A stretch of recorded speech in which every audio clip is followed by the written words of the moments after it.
Öö, no, me ollaan seurusteltu Merjan kanssa 6 vuotta ja tämä tilanne on nyt tällaisenaan jatkunut parisen vuotta.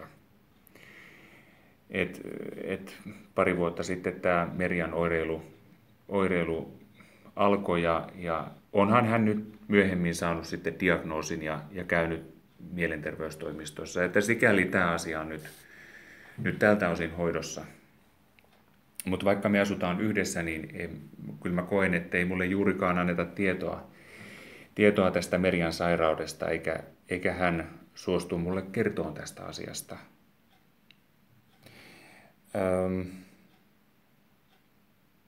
Oikeastaan mä en tiedä, että miten mun pitäisi siellä kotona olla. En mä tiedä, että voinko mä ylipäänsä puhua hänelle näistä asioista, että jos se toinen jotenkin loukkaantuu tai hermostuu.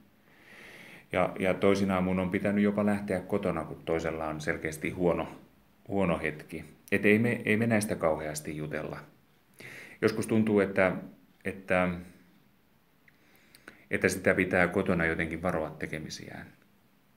Kun ei sitä koskaan tiedä, että mihin se taas päätyy ja mitä siellä kulman takana odottaa.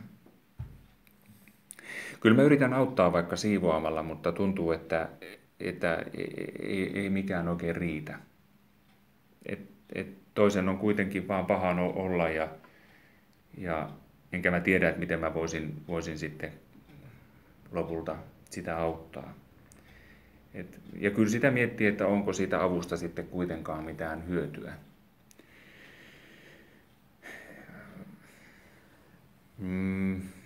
No, meillä on ollut taloudellisesti aika tiukkaa tässä, että se tuo toki tähän tilanteeseen oman lisänsä. Että aina joutuu miettimään, millä taas tästä hetkestä ja näistä menoista selviää. Että kyllähän se oman paineensa luo. Ja sitten on vielä se, että jotenkin nuo sukulaiset ei aina tunnu ymmärtävän tätä juttua, että kyllä ne niin kuin yrittää tukea, mutta toisaalta ne vähän niin kuin lyö kapuloitakin rattaisiin. Ei ne varmaan oikein ymmärrä, että mun tyttöystävä on oikeasti sairas. Kyllä sitä oma jaksaminen alkaa olla välillä aika kortilla. Kyllä mä oon yrittänyt sinitellä, mutta jotenkin tuntuu, että ei sitä välillä jaksa. Sen huomaa siitäkin, että jotenkin yöllä ei saa kunnolla nukuttua ja sitten, että sitä ärsyntyy aika helposti. Työssä mä saan kyllä edes, tuntuu, että niin kuin hetken hengähdystauon. Ja on mulla yksi harrastus sellainen, että siitä mä olen kyllä pitänyt kiinni. Vaikka kyllä mä siinäkin aina mietin, että voiko tästä lähteä. Että pitäisikö mun vaan olla kotona Merjan luona.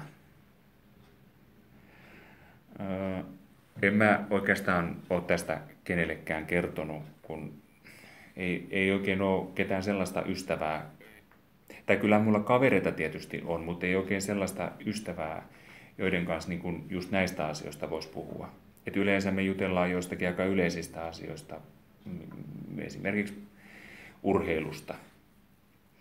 Ja kyllä mä oon nyt pyrkinyt etsiin paikkoja, mistä voisi saada apua. Ja sitten itse asiassa kyllä mä löysinkin sopivan ryhmän, jossa on muitakin tällaisessa tilanteessa olevia. Että en näköjään ole yksin.